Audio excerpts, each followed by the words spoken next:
Me encontraba bajo el cartel tembloroso del área de descanso, con los nudillos blancos apretando la correa de mi bolso. El SUV negro de mi marido ya no era más que 2 puntos rojos que se desvanecían en la enero de 80. El eco de la risa de su hermano aún me zumbaba en los oídos. No lloré, solo sentí un chasquido silencioso en el pecho.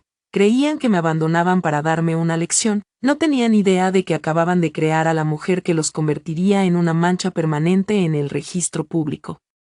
Me llamo Sage Ward y tenía 33 años cuando mi vida, en la práctica, terminó en el arcén de la Interestatal 80, exactamente a 107 millas de la entrada de la casa que yo había pagado. El gran cartel metálico verde sobre mí anunciaba la distancia en letras blancas reflectantes que se estremecían bajo el embate del viento de finales de otoño. Área de descanso Red Butte. Era un tramo desolado de hormigón y hierba moribunda, con olor a diésel y resina de pino, atrapado en esa luz gris y plana que llega justo antes de que el sol decida rendirse por el día. Me quedé inmóvil, los tacones hundiéndose un poco en el asfalto blando. El frío no estaba solo en el aire. Era un peso físico que me oprimía el pecho y me dificultaba tomar una respiración completa. 10 segundos antes había estado sentada en el asiento del copiloto de un SUV con calefacción, oliendo a cuero y a colonia amaderada y cara. Ahora veía las luces traseras negras de ese mismo SUV encogerse hasta perderse en el horizonte. Todo había pasado tan rápido que mi cerebro seguía intentando cargar la realidad. Atascado en un bucle de los últimos 30 segundos, Declan se había detenido diciendo que iba a revisar las llantas. En el momento en que bajé para estirar las piernas, las puertas se cerraron con un golpe pesado y costoso. Me giré, con media sonrisa, esperando una broma. Knox estaba en el asiento trasero, con la cara pegada al vidrio, sonriendo como una hiena. Barrett estaba a su lado, grabando con el teléfono, y Declan había bajado la ventanilla apenas 5 centímetros. Su rostro estaba sereno, compuesto, el de un hombre que acaba de cerrar una fusión, no el de alguien que abandona a su esposa en medio de la nada. Encuentra tu propio camino de vuelta, Sage, dijo. Su voz era tranquila, despojada de todo afecto, despojada de los 3 años de matrimonio que habíamos compartido. Considéralo una lección de independencia. Luego pisó el acelerador. La grava me golpeó las espinillas como perdigones. Declan, grité. El sonido desgarrándome la garganta, crudo y humillante. Declan, esto no tiene gracia. Di un paso adelante, luego otro, las botas resbalando sobre las piedras sueltas. Corrí, de verdad corrí detrás del coche como un perro callejero, el bolso golpeándome la cadera. La humillación fue un sofoco ardiente que me quemó el cuello incluso con el viento helado. El SUV no frenó, no giró, simplemente se incorporó a la autopista. El motor rugió con una nota suave y poderosa que sonaba a pura arrogancia y desapareció tras la curva del cañón. Me detuve, el pecho me subía y bajaba con violencia. El silencio que volvió de golpe para llenar el hueco dejado por el motor era ensordecedor. Solo quedaba el viento, silbando entre los matorrales secos, y el golpe rítmico y lejano de los camiones que pasaban por la vía principal, ajenos a la mujer sola en el carril de emergencia. Va a volver, me susurré. Mis dientes empezaron a castañear, un traqueteo violento que no podía controlar. Tiene que volver. Tiene mi billetera, tiene mi abrigo. Llevaba un suéter fino de cachemira y vaqueros, perfecto para un brunch en la ciudad, suicida para una noche de noviembre en el desierto alto. Busqué mi teléfono a tientas. Con los dedos entumecidos y torpes, lo saqué y golpeé la pantalla con desesperación. Sin servicio. Me quedé mirando las barras en la esquina. Una X me lo restregaba en la cara. Me moví 3 metros a la izquierda, levantando el teléfono hacia el cielo gris como si fuera una ofrenda. Nada. Me acerqué al edificio de los baños. Un bloque de hormigón que parecía más un búnker. Nada. El pánico, frío y afilado, empezó a subirme por la garganta. Sabía a bilis. Miré alrededor del área de descanso. Estaba vacía, salvo por un basurero desbordado y una máquina expendedora que parecía rota desde 1999. Entonces lo vi, una caja azul montada en un poste cerca de la rampa de entrada. Teléfono de emergencia. Corrí hacia él, el aliento convirtiéndose en nubes frente a mí. Todo iba a estar bien. Llamaría a la patrulla de carreteras. Vendrían, me recogerían, y Declan tendría que explicarle a un agente estatal por qué dejó a su esposa tirada al borde del camino. Yo estaría furiosa, sí, pero estaría a salvo. Llegué a la caja y tiré de la palanca. El auricular estaba helado contra mi oreja. Esperé el tono, esperé a la operadora, silencio, fruncí el ceño y golpeé el gancho. Hola, hola, ¿hay alguien? Miré el cable, colgaba en un bucle, blindado con una espiral metálica, seguí el cable con la mirada hasta la base de la caja. El alambre estaba cortado, no deshilachado, no corroído, cortado limpiamente, los extremos de cobre brillaban, frescos y vivos, contra el metal gris gastado del poste. Solté el auricular, osciló de un lado a otro, golpeando el poste como una campana fúnebre. Esto no era una broma, las bromas son impulsivas. Son estupideces que se van de las manos. Cortar una línea telefónica no es una broma, es ingeniería, es un plan. Sabían que aquí no había señal, sabían que era una zona muerta, y se aseguraron de que el único salvavidas estuviera cortado antes incluso de llegar. Piensa, Sage, me ordené, rodeándome el torso con los brazos para conservar el calor. Eres analista de riesgos, evalúa la amenaza, mitiga el daño. Un estruendo en la autopista llamó mi atención. Un enorme tráiler de 18 ruedas estaba desacelerando, sus frenos de aire siseando con fuerza por un segundo. El alivio me inundó. Un camionero, podía hacerle señas. Di un paso hacia el asfalto, agitando el brazo, el camión redujo la velocidad. El conductor miraba desde su cabina elevada, era una sombra tras el vidrio sucio, disminuyó lo suficiente para que viera la mugre de la parrilla, pero cuando me preparaba para gritar, mi teléfono vibró en la mano, miré hacia abajo, esperando milagrosamente una barra de señal. No era señal, era una notificación del sistema, accesorio desconocido detectado. Este objeto se ha estado moviendo contigo durante un tiempo. Me detuve, el camión pasó de largo, el conductor encogió los hombros y volvió a acelerar al verme inmóvil. No me importó, estaba clavada a la pantalla. Apareció un mapa, mostraba una línea azul punteada siguiendo nuestro recorrido desde casa, a lo largo de toda la Interestatal 80, terminando justo aquí, en el pin rojo donde yo estaba. Yo no estaba rastreando el teléfono estaba detectando un rastreador. No, susurré, solté el bolso sobre la grava, era un tote de diseñador, un regalo de Declan por nuestro segundo aniversario,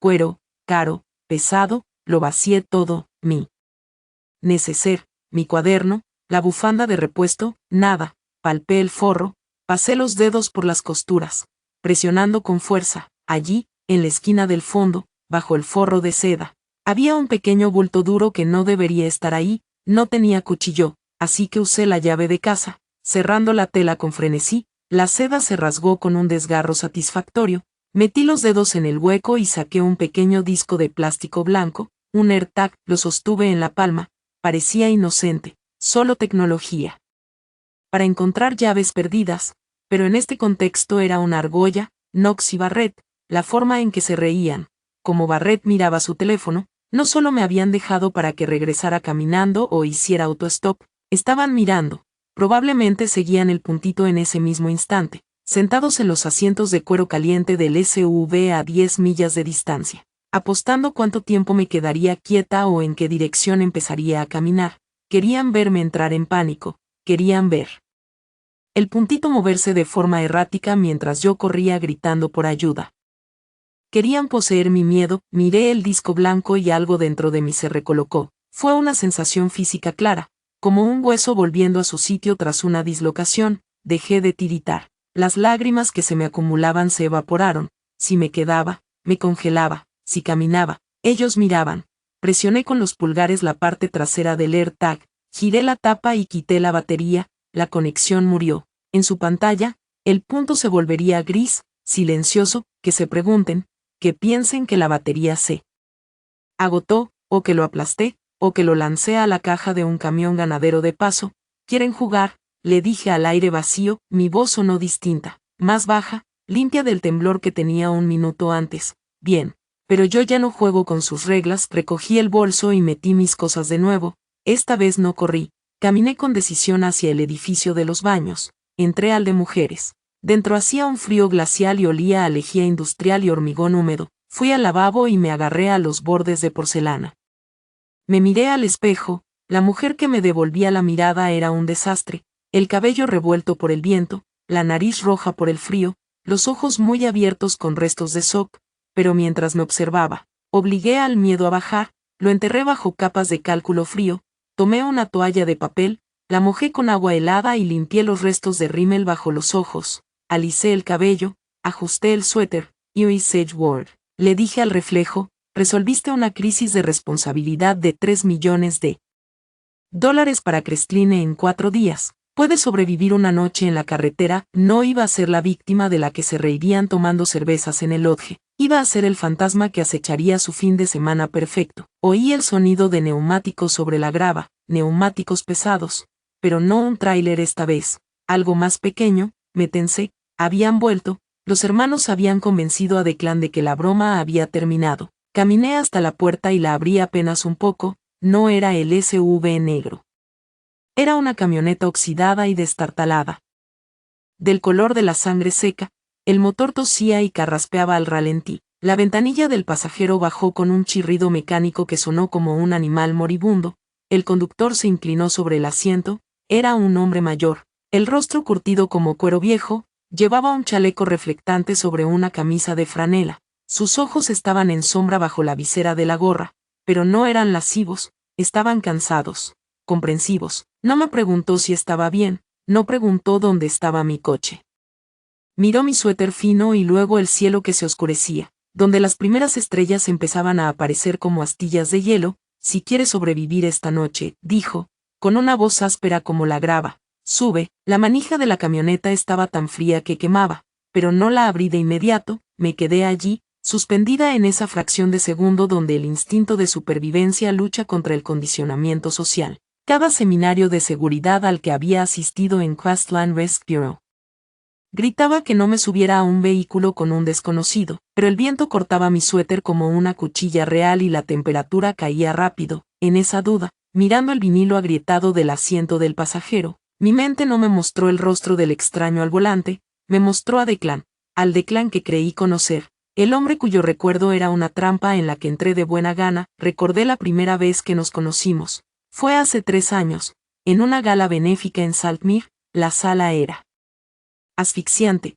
llena de gente que gastaba $10,000 en una mesa solo para que los vieran beber champán. Yo estaba allí en representación de Crestline, supervisando la responsabilidad civil de los organizadores, de pie en una esquina intentando volverme invisible. El murmullo de la multitud era un rugido apagado y la banda de jazz tocaba un poco demasiado alto. Me masajeaba la sien, tratando de ahuyentar una migraña. Entonces apareció un vaso de agua en el borde de mi visión, sin hielo, a temperatura ambiente, dijo una voz grave.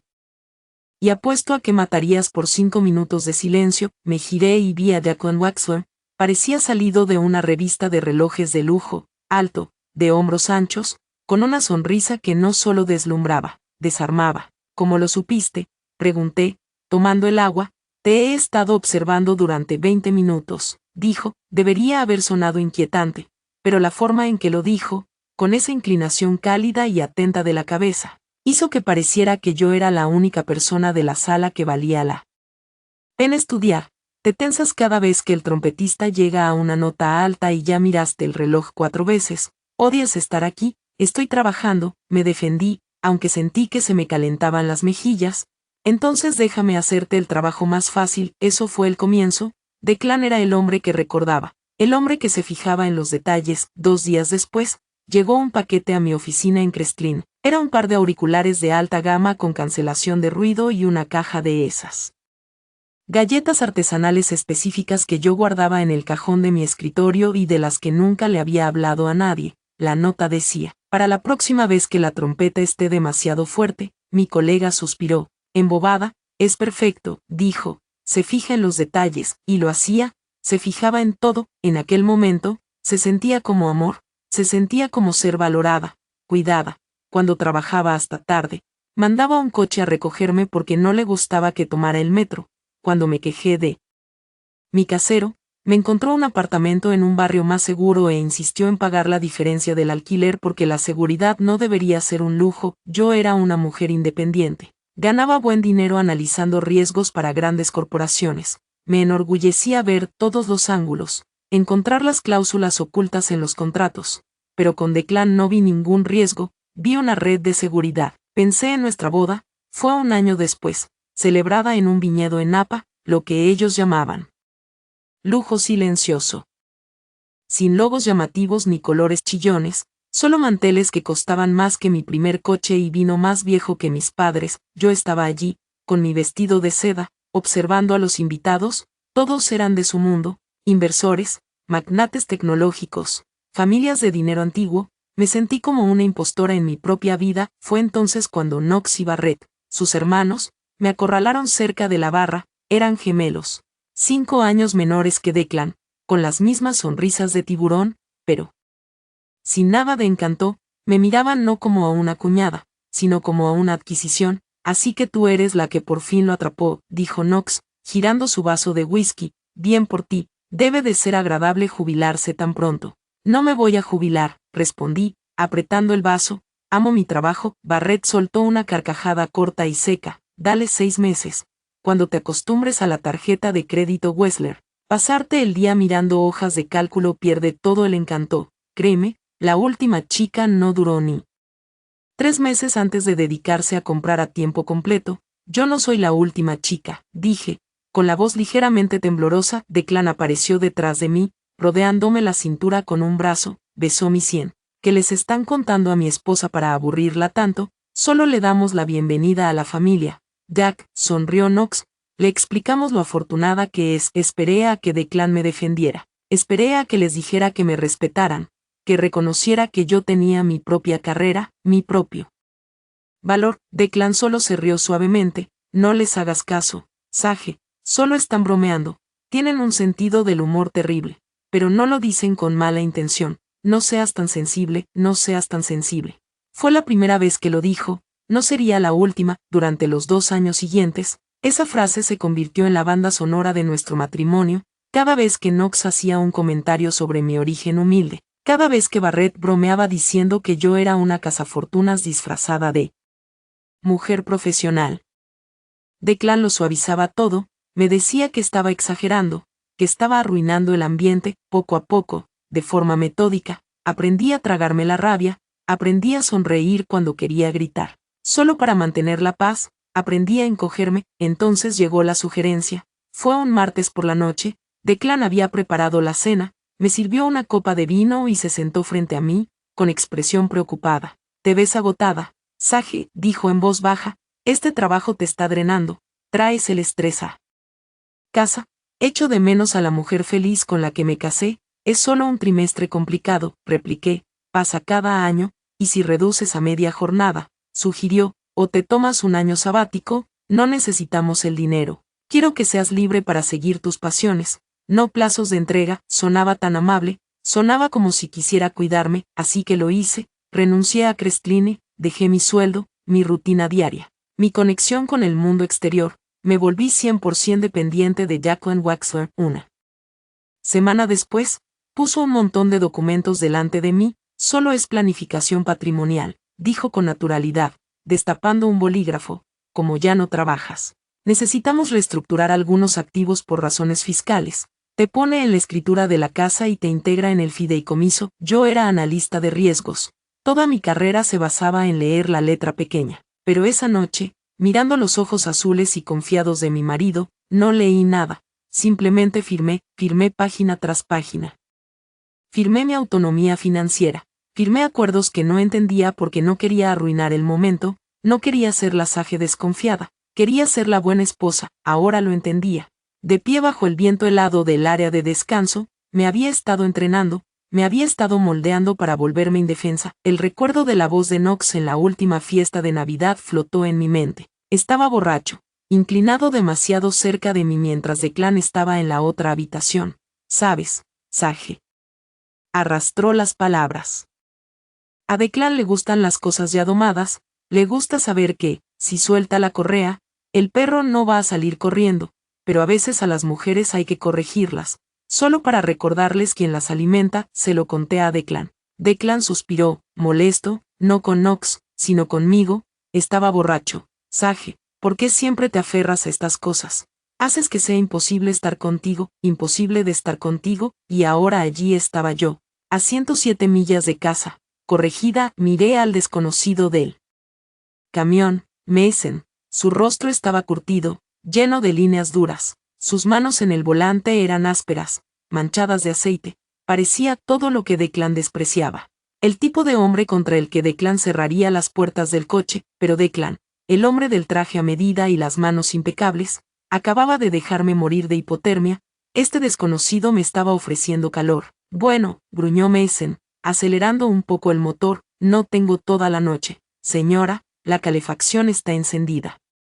Hice el cálculo, el riesgo del desconocido frente a la certeza del frío, el riesgo de lo desconocido frente a la brutal realidad de lo que mi marido había hecho. Abrí la puerta de un tirón, las bisagras chirriaron en protesta. Subí a la cabina, el olor a café rancio y cigarrillos viejos me golpeó de inmediato. Fue el olor más hermoso que había conocido jamás, porque olía a vida. Cerré la puerta de un portazo, sellándome dentro de esa caja metálica ruidosa y vibrante. El pueblo está a unas 20 millas al este, dijo Mason sin mirarme. Hay un motel, tengo teléfono, gracias, susurré. Mi voz apenas se oía, mientras el camión avanzaba, pasando sobre la grava que aún conservaba las marcas de los neumáticos del SUV de Declan. Mi teléfono se iluminó en mi regazo, miré la pantalla, era un mensaje de texto, se había enviado hacía 20 minutos. Pero la señal acababa de entrar al acercarnos a la carretera, era de Declan. No hagas un drama de esto, necesitas tiempo para calmarte y pensar en tu actitud. Volveré por ti cuando estés lista para disculparte. Me quedé mirando la pantalla, las letras blancas en la burbuja gris se difuminaron cuando una lágrima caliente por fin se escapó de mis ojos. Disculparme, él pensaba que yo estaba allí sentada, llorando, esperando a que me salvara. Pensaba que esto era solo otra discusión que podía ganar retirándome el afecto hasta que yo cediera. Pensaba que me había puesto en pausa, no sabía que acababa de pulsar borrar. Apagué la pantalla, apretando el teléfono hasta que me dolieron los nudillos. El camión se incorporó a la carretera oscura, ganando velocidad. No miré atrás, hacia el área de descanso, miré al frente, hacia la oscuridad, y por primera vez en 3 años, el silencio en mi cabeza no estaba esperando el permiso de Declan para romperse. La calefacción de la vieja camioneta rugía como un motor a reacción, lanzando aire con olor a polvo quemado y tabaco rancio directamente contra mi rostro congelado. Mi cuerpo empezaba a descongelarse, los temblores violentos daban paso a un dolor sordo en los huesos, pero mi mente seguía corriendo hacia atrás, rebobinando la cinta de mi matrimonio para encontrar el momento exacto en que dejé de ser esposa y me convertí en un objetivo. No ocurrió de golpe. Los matrimonios no se pudren de la noche a la mañana, se erosionan como un acantilado golpeado por el océano, pieza a pieza, hasta que el suelo bajo tus pies simplemente deja de existir. Me senté con las rodillas recogidas contra el pecho, mirando el tablero oscuro, y recordé nuestro segundo aniversario. Había reservado mesa en el mejor asador de la ciudad con 3 meses de antelación. Me había comprado un vestido que apenas podía permitirme, incluso con mi propio sueldo. A las 6 en punto, Declan llamó. No sonaba arrepentido, sonaba eficiente. Barrett está teniendo problemas con su casero, dijo. Tengo que ir a arreglarlo. Cenamos la semana que viene, pero es hoy, dije, mirando las velas apagadas sobre la mesa. No puede Barrett ocuparse de su propio casero. Tiene 28 años, no seas egoísta. Sage, espetó Declan, la familia es lo primero. Creí que eso lo entendías. Me comí el caro filete sola, en nuestra cocina, frío, sintiéndome culpable por ser egoísta. Ese era el truco.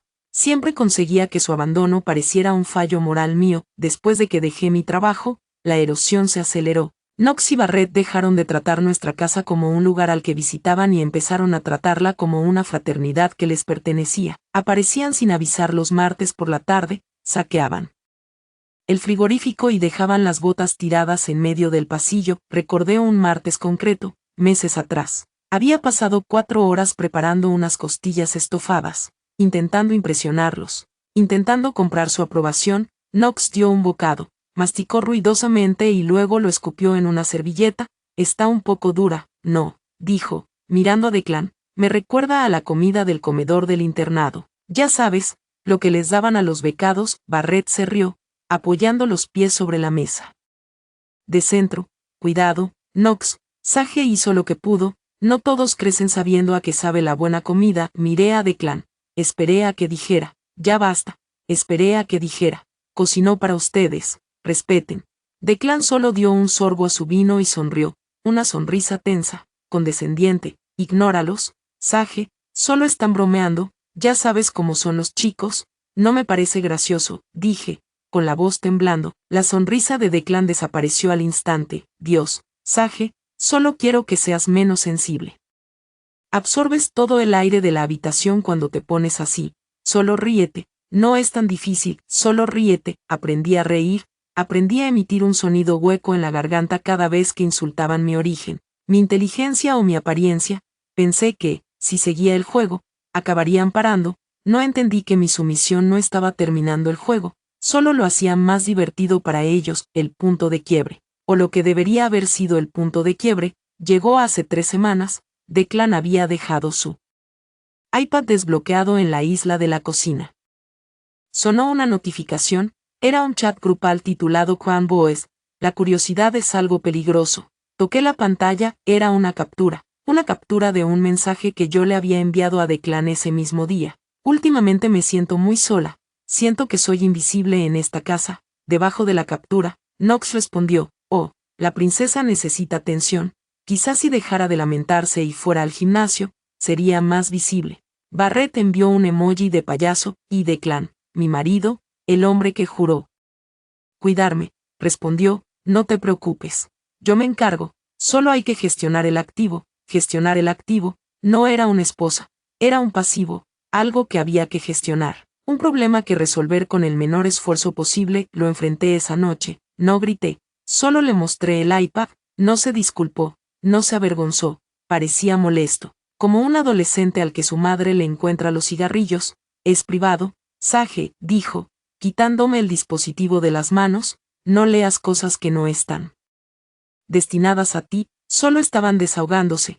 Te tomas todo demasiado en serio, no armes un drama de la nada, no armes un drama. Así que probé otra táctica, intenté demostrar que no era un pasivo. Empecé a aceptar trabajos de consultoría freelance por debajo de la mesa, usando mis antiguos contactos. Trabajaba hasta tarde, ganando dinero y metiéndolo en la cuenta conjunta para demostrar que contribuía. Pensé que, si aportaba valor, me respetarían y me equivoqué. Mi independencia no les generó respeto, los ofendió, desafiaba la narrativa de que yo era un caso de caridad indefenso al que Declan había rescatado. No querían una socia, querían una mascota, y una mascota que muerde necesita disciplina. La revelación me golpeó con fuerza cuando el camión saltó sobre un bache. Todo este fin de semana, este viaje a la boda, no era unas vacaciones, era el castigo. Un recuerdo me atravesó la mente, nítido y repentino. Hace 4 días, pasaba caminando junto al garaje. La puerta estaba entreabierta, escuché la voz de Knox. El sitio es perfecto, no hay cámaras en el área de descanso cerca del cañón. Luego la voz de Barrett, escondiste el dispositivo. Ella revisa el teléfono demasiado. Sí, dijo Declan, ya está resuelto. Solo asegúrense de que la línea de tiempo encaje. En ese momento, mi cerebro lo filtró. Área de descanso sonaba a una simple parada. Dispositivo podía ser una consola, un altavoz. No quería sospechar, no quería parecer paranoica, así que lo ignoré el sonido de mi propia ejecución siendo planeada. Después vino el equipaje. Vamos a llevar el SUV, anunció Declan ayer por la mañana. Puedo conducir mi sedán, ofrecí. Así, si ustedes quieren ir a jugar golf, yo puedo ir a conocer el pueblo. No, dijo Declan con la voz dura, vamos como familia, un solo coche, no seas complicada, Sage. ¿Por qué siempre tienes que separarte? Y justo antes de salir, cuando estaba tomando mi habitual bolsa de lona para el fin de semana, Declan me detuvo. Esa no, dijo, señaló la bolsa pesada de cuero del armario, la que casi no usaba porque era incómoda. Llévala de cuero, se acomoda mejor en el maletero con las cosas de los chicos. Hice lo que me dijo, cambié la ropa, pasé mis artículos de aseo, y sin saberlo,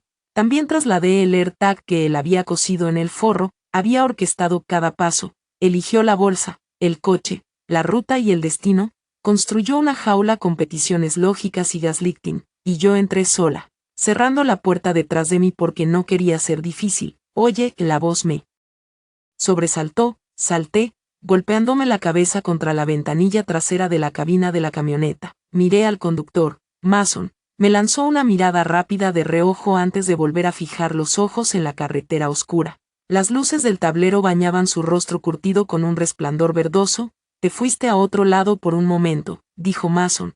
¿Tienes nombre o te llamo pasajera? Sage, croé, me aclaré la garganta, intentando sonar como un ser humano y no como un fantasma. Me llamo Sage, yo soy Mason, dijo. Arreglo carreteras, sobre todo parches, relleno grietas para que la gente no destroce la suspensión. ¿A dónde me llevas?, pregunté. Hay un pueblo llamado Little Creek, a unos 20 minutos, dijo Mason. Tiene un diner, una gasolinera y un motel que no hace demasiadas preguntas, y una antena que de verdad funciona. Gracias, dije, puedo pagarle. Tengo efectivo, guárdate el dinero, gruñó. No soy un taxi. Simplemente no me gusta ver a la gente abandonada a la intemperie. Aquí afuera pasan cosas malas en la oscuridad. Me giré en el asiento para mirar por la ventana trasera. El vidrio estaba sucio, cubierto de polvo, pero pude ver la cinta de asfalto extendiéndose detrás de nosotros. Iluminada por el resplandor rojo de las luces traseras de Mason, estaba vacío, solo asfalto negro y las siluetas difusas de las montañas bajo las estrellas. Entonces lo vi, muy atrás, quizá a medio kilómetro. Un par de faros coronó una colina. Eran luces LED blancas, cegadoras, no el amarillo cálido de un camión. Eran las luces afiladas y agresivas de un coche de lujo moderno. Bajaron al entrar en una pendiente y luego volvieron a elevarse. Las observé, no adelantaban, mantenían una distancia constante. Mason, dije, con la voz tensándose, ese coche de atrás se está acercando. Mason miró el retrovisor y entrecerró los ojos. Difícil decir, murmuró, es una carretera pública, Sage, la gente circula, pero yo lo sabía.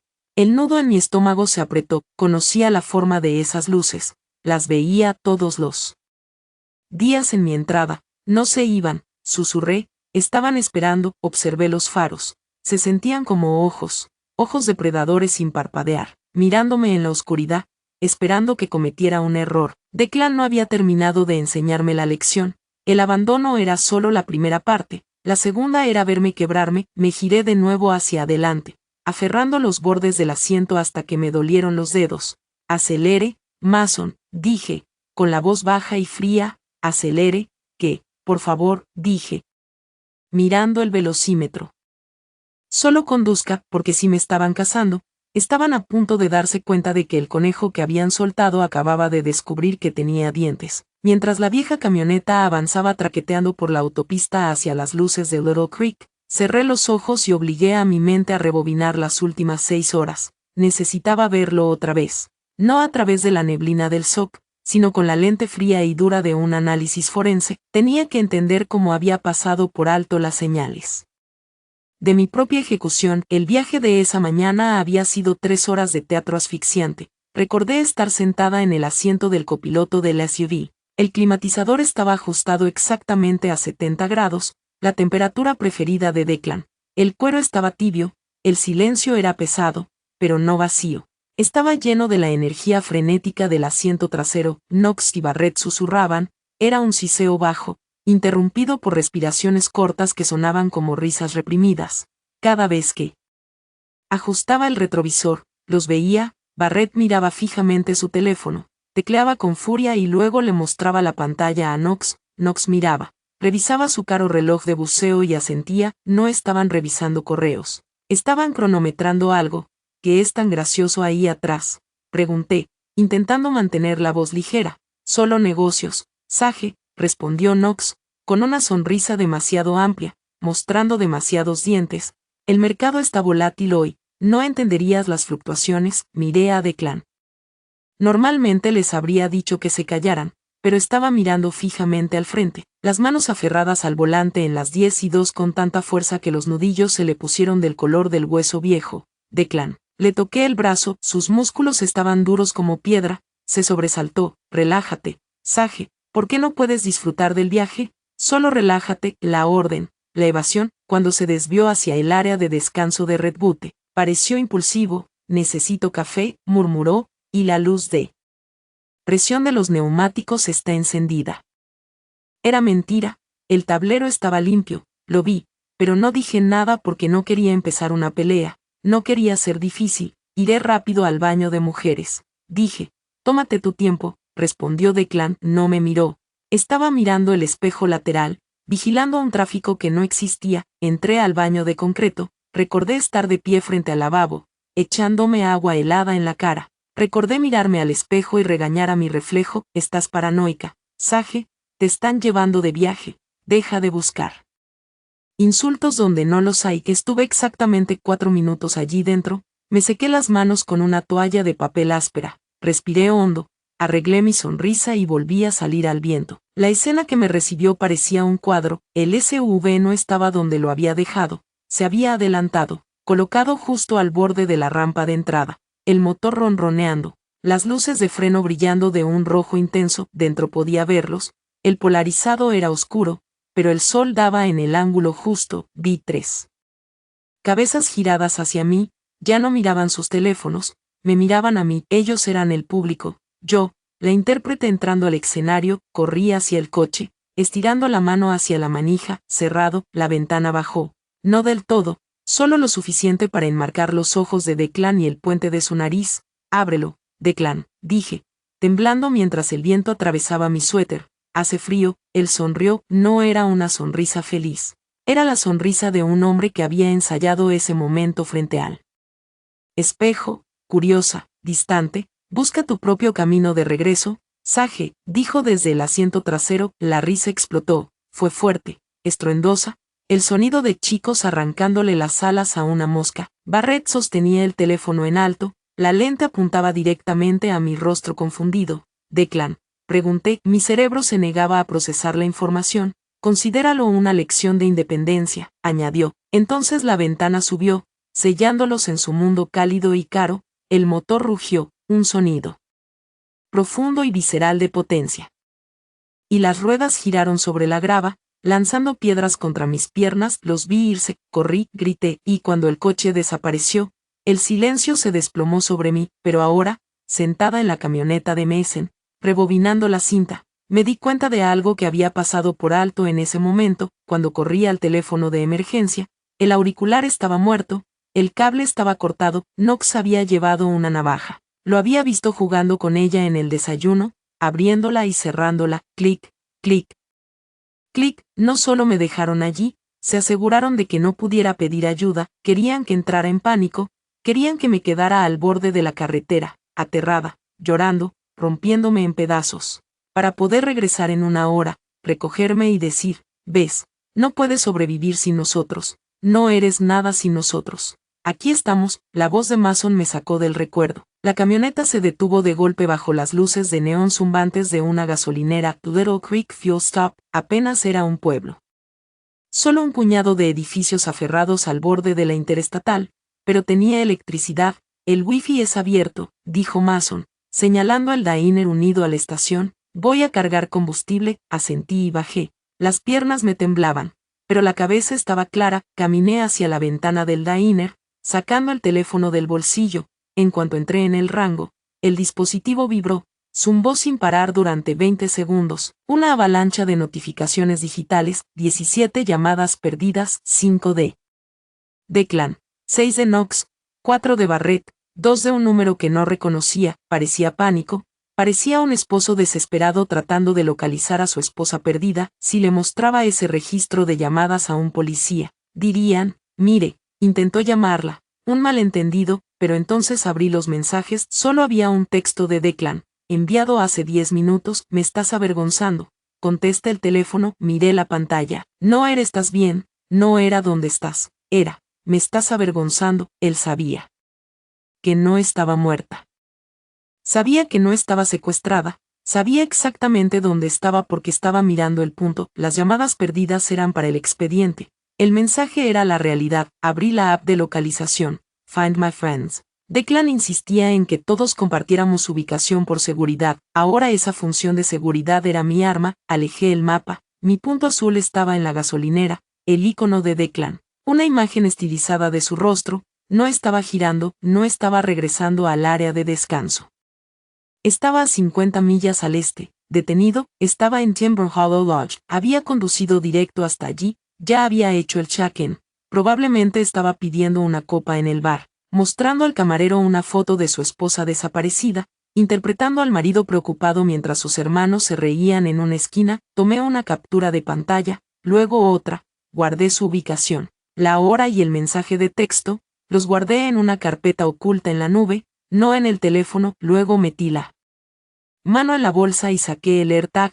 Era pequeño, blanco y silencioso, le había quitado la batería en el área de descanso, pero ahora una idea se formó en mi mente, fría y afilada, como la hoja de un cuchillo, sin batería, era invisible, pero si la volvía a poner, sería un punto otra vez, un punto que podían cazar. Miré al otro lado del estacionamiento. Un autobús enorme estaba detenido cerca de los surtidores. Era una línea charter, de esas que recorren el país por tarifas baratas. El cartel de destino sobre el parabrisas brillaba con puntos ámbar. Salt Lake City, dirección oeste, oeste, de regreso, pero no a casa. Solo lejos. Declan y los chicos estaban al este. Caminé hacia el autobús. El conductor estaba dentro pagando café. Las compuertas del equipaje estaban abiertas, revelando un espacio cavernoso lleno de maletas golpeadas y cajas de cartón. Volví a poner la batería en el AirTag. Emitió un pequeño chirrido electrónico. Alegre, vi una bolsa de lona cerca del borde del compartimento. Tenía un bolsillo lateral de malla. Un poco roto, deslicé el AirTag dentro, empujándolo hasta que desapareció. Me aparté y observé al conductor salir. Lanzó una última maleta, cerró de golpe la compuerta metálica y subió a la cabina. El autobús hiceó al liberar los frenos de aire. Revisé el teléfono. El punto estaba activo. En unos 10 minutos, Declan vería la señal de su esposa moverse. La vería avanzar hacia el oeste, a 70 millas por hora. Alejándose de él, pensaría que había hecho señas a un coche, pensaría que estaba regresando a casa para cambiar las cerraduras o llamar a un abogado. Estaban intentando apropiarse del copyright de mi dolor, pero olvidaron una cosa: puedes falsificar una firma, pero no puedes falsificar la verdad. Y yo estaba a punto de hacer que toda la producción se viniera abajo. El resplandor de la pantalla del portátil era la única luz en la cocina de Jules, deslavaba el color de mi piel, haciéndome ver como un fantasma, lo cual se sentía apropiado. Estaba rondando mi propia vida. Escarbando en el cementerio digital de mi matrimonio para encontrar la causa de la muerte. En la videollamada, Marisol bebía café de una taza del tamaño de un tazón de sopa. Eran las 6 de la mañana. Llevábamos 4 horas en esto. Línea de tiempo. Sage, dijo Marisol, con la voz áspera pero afilada, necesito cada minuto contabilizado, si vamos a argumentar puesta en peligro premeditada. Tenemos que probar la brecha entre el acto y la intención. Miré la hoja de cálculo que estaba armando. 11,15 a.m., llegada al área de descanso Red Butte. 11,19 a.m., el vehículo se retira. 11,25 a.m., primer intento de llamar al 911 falla. Tengo la línea de tiempo física, dije, frotándome los ojos, pero necesito el motivo. ¿Por qué filmarlo? ¿Por qué Barrett tenía el teléfono en la mano? ¿Por qué Knox publicó ese texto? Revisa la nube, dijo Marisol. Los narcisistas no solo hacen cosas malas, las archivan. Les gusta volver a ver sus victorias. Abrí una pestaña nueva. Tecleé la dirección de la cuenta familiar compartida en la nube. Declan la había configurado hacía 2 años para compartir fotos de vacaciones, pero nunca cambió la contraseña. Asumió que yo era demasiado analfabeta tecnológica como para navegar las carpetas internas. Contraseña. Wexler Empire 88. El panel cargó. Fotos, contactos, notas. Pasé de largo los álbumes de nuestro viaje a Napa. Ignoré la carpeta llamada impuestos. Mis ojos se detuvieron en una carpeta creada 6 meses atrás. Tenía un icono personalizado, una corona dorada, el nombre de la carpeta. Era The Crown Boys Project Alpha. Hice doble clic. Dentro había una exportación del historial de un chat grupal, varios archivos PDF y una subcarpeta llamada Raw Footage. Encontré algo, susurré, la garganta se me cerró, como si hubiera tragado vidrio roto. Dime, ordenó Marisol, ¿qué estamos viendo? Un chat grupal, dije, entre Declan, Knox y Barrett. Viene desde la primavera pasada. Abrí el registro del chat. No era solo bromas. Era una reunión de producción. 12 de abril. Knox, necesitamos algo contundente para el piloto. Estar sentados hablando de dinero es aburrido. Los espectadores quieren conflicto. Barrett, Sage es perfecta para eso. Es frágil. Si la presionamos, se quiebra. Eso es drama. Declan, ella no es actriz. Barrett, se va a congelar. Knox, Ese es el punto, reacciones reales. Lo llamamos el reality check. Le quitamos su zona de confort a una princesita suburbana y vemos si sobrevive. Sentí como la bilis me subía por el esófago, no solo me estaban acosando, me estaban diseñando. Deslicé hasta el mes pasado, 4 de octubre, Knox, ya tengo el concepto, la lección de las 107 millas, la dejamos en medio de la nada, sin teléfono, sin cartera, solo ella y los elementos. Filmamos el colapso, Declan, eso es arriesgado, y si se lastima, Barrett, no seas cobarde, Jack, controlamos el entorno, corto la línea telefónica en el área de descanso, le ponemos un rastreador, es seguro. Es solo terapia inmersiva como lo planearon, dije, con la voz temblorosa. Marisol, escribieron un guión. Lo llaman la lección de las 107 millas, hablaron de cortar las líneas telefónicas como aguárdalo, dijo Marisol al instante. Descarga todo, metadatos, marcas de tiempo, todo, no solo capturas de pantalla. Necesito los archivos fuente, hice clic en un PDF llamado Episode Outline Pilot, lo abrí, era un documento diseñado de forma profesional. Había gráficos circulares sobre demografía objetivo y métricas de interacción. Escena 1, la preparación, Declan establece la narrativa de la esposa consentida. Escena 2, el abandono, alta carga emocional, capturar expresiones faciales de abandono. Escena 3, el pánico, usar cámaras ocultas para seguir el descenso del sujeto hacia el miedo. Me temblaban tanto las manos que apenas podía controlar el ratón. Para ellos yo no era una persona, era contenido, era una rata en un laberinto que habían construido para divertir a sus inversionistas. Y entonces encontré el formulario de autorización, era el mismo documento del que había recibido una notificación. Antes, el que tenía mi firma, abrí las propiedades del archivo, miré la fecha de creación, había sido modificado la noche anterior, amplié la firma, Sage Word, se veía perfecta, demasiado perfecta. Abrí otra pestaña y cargué nuestros documentos hipotecarios de hacía 3 años. Superpuse ambas firmas en la pantalla, eran idénticas hasta el píxel, el mismo leve temblor en la W, el mismo ángulo exacto en la D. No solo la falsificaron, dije, entendiendo por fin el mecanismo del delito, la copiaron. Copiaron y pegaron un escaneo de alta resolución de mi firma del título de la casa en este formulario de cesión de derechos. Eso es fraude, dijo Marisol, con la voz bajando a un tono que nunca antes le había oído, un tono de depredador. Eso es falsificación agravada, y si pensaban usar esto para vender un programa, es fraude electrónico. Hay más, dije, abrí una cadena de correos en la carpeta Project Alpha. Era entre Declan y un ejecutivo de un estudio de producción llamado Gary Declan Wessler. Para Gary V. Asunto, prueba de concepto. Gary, obtenemos el material este fin de semana, te garantizo que el pánico será real, nada de actuación, solo emoción cruda, sin filtros. Cuando veas su cara cuando nos alejamos, firmarás el cheque, necesito este trato, el fideicomiso está ajustado y los chicos necesitan una victoria. Tuve que empujar la silla hacia atrás, me levanté y fui al fregadero, con arcadas secas sobre el desagüe. No solo era cruel, estaba quebrado, o al menos corto de efectivo. El marido rico que me daba lecciones sobre independencia estaba usando el trauma de su esposa para asegurar un trato mediático porque su fondo fiduciario se estaba secando. Sage, dijo Marisol con firmeza, quédate conmigo, no te derrumbes, enójate. Me lavé la cara con agua fría, miré al fantasma reflejado en la ventana. No me estoy derrumbando, dije, limpiándome la boca, solo estoy ajustando mi evaluación del enemigo. Me senté de nuevo. Entonces, la defensa de que era una broma está muerta.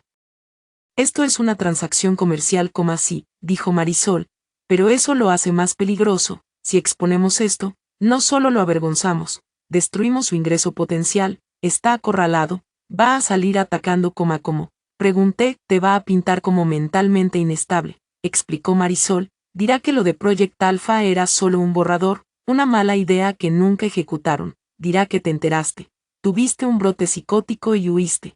Dirá que tú estás alucinando el abuso, como si fuera una señal. Mi teléfono desechable vibró, era un correo, no de Declan, sino de un despacho de abogados, Vanderbilt Associates. Asunto, notificación de transacción no autorizada y requerimiento de devolución de fondos. Lo abrí, el lenguaje era legal, frío y amenazante. Señora Ward, representamos al señor Declan Wexler. Ha llegado a nuestro conocimiento que el 12 de noviembre usted ejecutó una transferencia electrónica no autorizada por un monto de $75,000 desde la cuenta de bienes conyugales conjuntos. Esta acción constituye robo y apropiación indebida de fondos. A menos que el monto total sea devuelto dentro de las próximas 24 horas, nos veremos obligados a presentar cargos penales por hurto mayor y a solicitar la congelación inmediata de todos los activos. Son rápidos, dije, leyéndoselo a Marisol. Lo llaman robo como intimidación estándar. Se burló Marisol. Es una cuenta conjunta. Tienes derecho legal al 50% de los fondos. Lo saben. Solo intentan asustarte para que lo devuelvas y así no puedas pagarme. No lo voy a devolver. Dije, bien, imprime ese correo, agrégalo al expediente, muestra que están siguiendo tus movimientos financieros, prueba que saben que estás viva y activa, lo cual contradice cualquier narrativa de persona desaparecida que intenten inventar después. Marisol miró su reloj. Tengo que presentar la moción de emergencia para la orden de restricción. Tú quédate donde estás, no salgas, no uses tus tarjetas, no entres a ninguna red social personal. No lo haré, dije. Colgamos. La cocina volvió a quedar en silencio, salvo por el zumbido del refrigerador. Me quedé sentada mucho tiempo, viendo cómo el sol empezaba a salir sobre los techos grises de Spokane. Me sentía como una soldado en un búnker, esperando que empezara el bombardeo. A las 9, Jules entró a la cocina con una taza de café en la mano, miró por la ventana frontal y frunció el ceño. Sage, dijo en voz baja. Ven. Me acerqué, quedándome a un lado del marco de la ventana. Ese sedán negro al otro lado de la calle, dijo Jules, ha estado ahí desde las 6 de la mañana. El tipo de adentro no se ha movido. Miré a través de las persianas. Era un Ford sin distintivos, del tipo que se alquila en el aeropuerto. Un hombre estaba sentado en el asiento del conductor mirando una tableta. Investigador privado, dije. Rastreó el autobús, o quizá rastreó la IP cuando entré al banco. Nos encontró rápido. Tengo que sacar al perro, preguntó Jules, apretando la mandíbula. No, dije, solo está observando, esperando a que salga para entregarme papeles o quizá llevarme.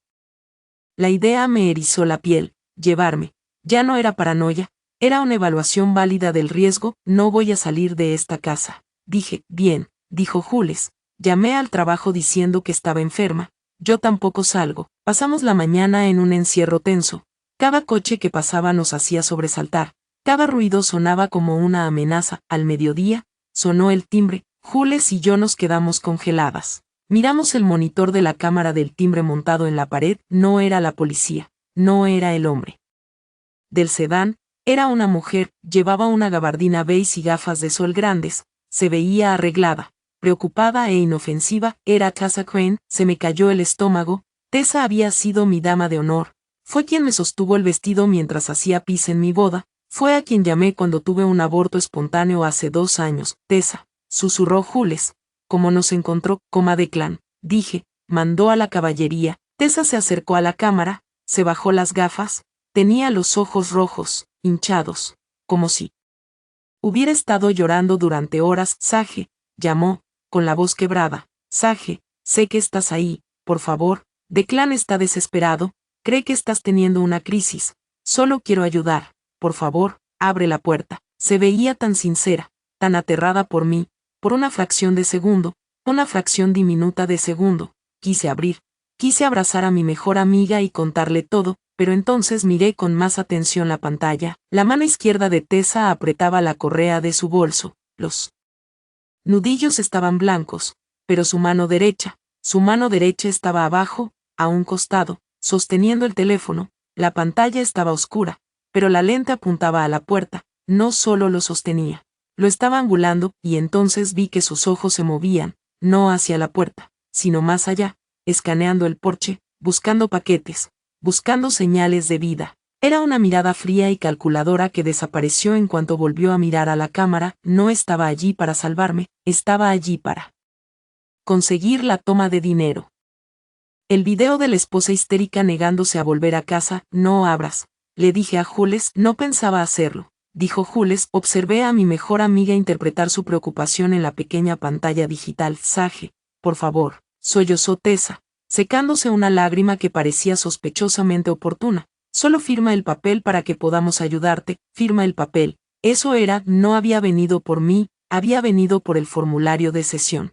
La firma digital no era suficiente, necesitaban una física para que fuera hermética para la cadena. Presioné el botón del intercomunicador. Hola, Tessa, dije. Mi voz sonó tranquila. Tessa dio un salto, miró a la cámara, y su rostro pasó de la pena al alivio en un instante. Un cambio de actuación. Sage, oh, gracias a Dios. Sage, abre la puerta, vamos a llevarte a casa como estoy en casa, dije. Y Tessa, dile a Declan que si quiere un programa, lo va a tener, pero ya no es el director. Corté la transmisión. Tessa se quedó ahí un momento, con la boca abierta. Luego la máscara se le cayó, la preocupación desapareció, reemplazada por una expresión de pura y absoluta molestia. Sacó el teléfono y empezó a escribir con furia. Me volví hacia Jules. Tenemos que atraparlos, dije. Si Tessa es la mensajera, demos un mensaje que no pueda entregar sin incriminarse. ¿Qué tienes en mente?, preguntó Jules. Café, dije. Voy a invitarla a tomar café y voy a llevar micrófono. Quité el cerrojo. El corazón me golpeaba las costillas como un pájaro atrapado, pero forcé mi rostro a adoptar una máscara de agotamiento y confusión. Si Tessa quería una actuación, se la daría. Abrí la puerta. Tessa no entró sin más, se lanzó hacia adelante, envolviéndome en una nube de perfume floral caro y cachemira agresiva. Fue un abrazo que se sintió más como una técnica de inmovilización que como un gesto de afecto. Oh, Sage, susurró junto a mi oído. Gracias a Dios. Estábamos tan preocupados. Declan está fuera de sí, no ha dormido en 2 días. Yo me quedé flácida entre sus brazos, dejándole interpretar el papel de salvadora. Cuando por fin se apartó, sus manos siguieron sobre mis hombros, sujetándome en el sitio. Me recorrió de arriba a abajo con la mirada, catalogándolo todo: los pantalones de chándal prestados, las ojeras oscuras, la ausencia del anillo de bodas. Te ves fatal, cariño, dijo, bajando la voz a ese tono compasivo que solía reservar para el personal de servicio cuando se equivocaba con su pedido. Claramente no eres tú misma. Esto es un episodio maníaco, ¿verdad? Declan me dijo que dejaste de tomar tus suplementos. Sentí un pinchazo helado en el estómago. Suplementos. Yo tomaba un multivitamínico, eso era todo, pero Declan ya estaba sembrando la idea de una inestabilidad médica. Solo estoy cansada, Tessa, dije, manteniendo la voz pequeña. ¿Por qué estás aquí? Para llevarte a casa, respondió, guiándome hacia el sofá del salón como si fuera una inválida. Declan quiere arreglar esto. Está dispuesto a pasar por alto la escena que montaste en el área de descanso. Solo quiere saber que estás bien. Dijo que si le mandas un solo mensaje, uno pequeñito diciendo estoy bien, retirará a los abogados. Era una amenaza envuelta en preocupación. Me senté observándola. Tessa permaneció de pie. Sus ojos no estaban en mí, se movían por la habitación. Miró el portátil sobre la mesa. Miró el montón de papeles que Jules había dejado en la encimera. Miró el pasillo que llevaba a los dormitorios. Estaba inspeccionando el lugar. No puedo escribirle, mentí, perdí el teléfono. Oh, dijo Tessa. Su mano fue hacia su bolso. Bueno, puedes usar el mío ahora mismo. Solo un mensaje rápido. Hará que todo mejore. Necesito pensar, dije, frotándome las sienes. Estoy confundida, Tessa.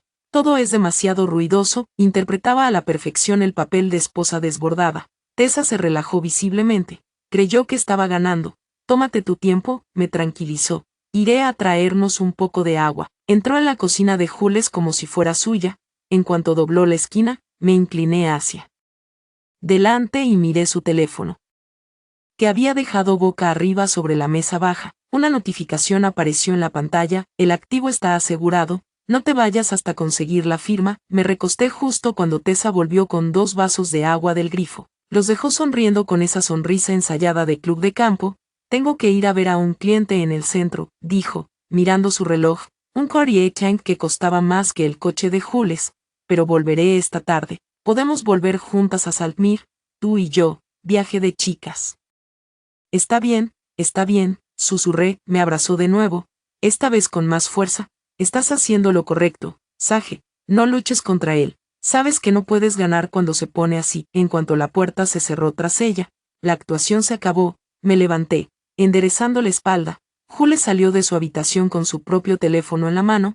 Es una serpiente, dijo Jules sin rodeos. Y una pésima actriz. No es actriz, corregí. Es una mercenaria. ¿Viste a dónde miraba? Buscaba los discos duros. Jules levantó su teléfono. Mira esto, acaba de salir en el grupo de Facebook de la comunidad de Saltmid. Tomé el móvil, era una publicación de un miembro anónimo, pero el estilo era inconfundiblemente de relaciones públicas profesionales. Triste enterarnos de que cierta socialité local abandonó a su familia durante una crisis de salud mental. Se rumorea que vació las cuentas y huyó para encontrarse con un amante en Washington. El dinero no compra lealtad, amigos, rezando por el esposo que se quedó.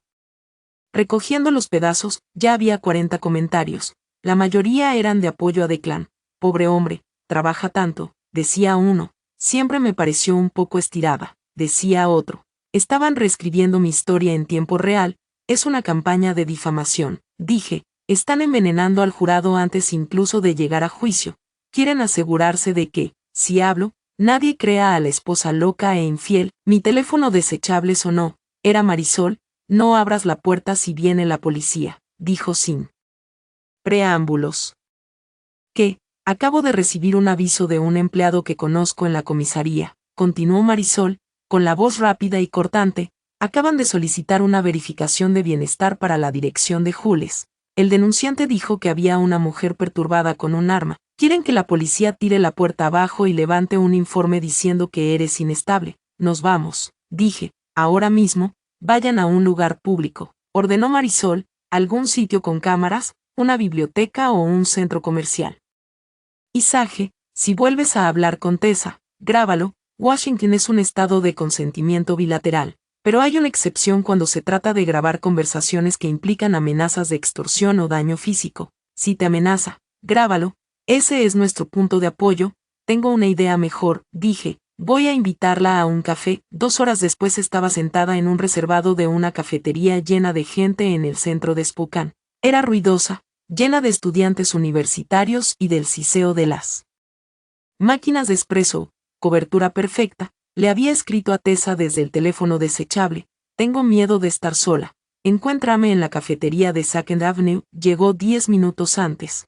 Se la veía molesta por estar en un lugar público, sacudiendo a una amiga del asiento de vinilo antes de sentarse. Yo tenía el teléfono boca abajo sobre la mesa, con la app de notas de voz grabando. Sage, dijo, estirando la mano hacia la mía. La retiré.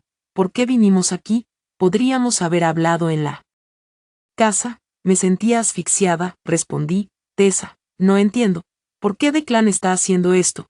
¿Por qué me dejó allí? Tessa suspiró, mirando alrededor para asegurarse de que nadie escuchaba. No te dejó. Sage, te alejaste tú. Esa es la historia. Y, sinceramente, es la única historia que te salva. ¿Me salva de qué? De que te demande, dijo Tessa, endureciendo la voz. Está listo para presentar cargos por el dinero que te llevaste.